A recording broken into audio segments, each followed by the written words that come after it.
Est-ce que tu dois prendre de la créatine pour réussir ta transformation physique au poids du corps? La réponse que je vais te donner, elle va t'étonner. Déjà, pour savoir si tu dois en prendre, on doit savoir comment ça fonctionne et ce que c'est.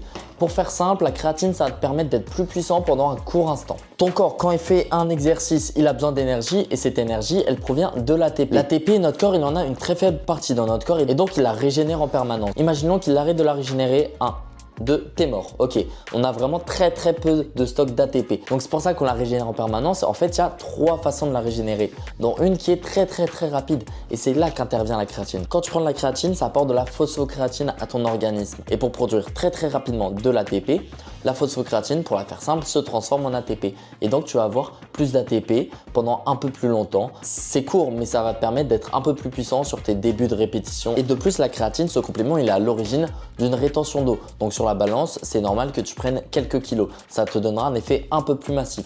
Maintenant, est-ce que tu dois prendre ce complément alimentaire? En fait, j'ai dit que des effets positifs. En fait, le complément alimentaire, il y a certaines personnes sur lesquelles il ne marchera pas du tout. Donc moi, ce que je te conseille, c'est de tester la créatine durant un mois. Et tu vois si tu te sens plus puissant, moins fatigué et si tu as pris quelques kilos sur la balance. Si tu n'as aucun de ces effets-là, alors je te conseille d'arrêter parce que ça ne sert à rien d'en prendre si tu n'as pas d'effet. Voilà, j'espère que tu as pu te faire ton avis. Si tu as des questions, n'hésite pas à les poser en commentaire.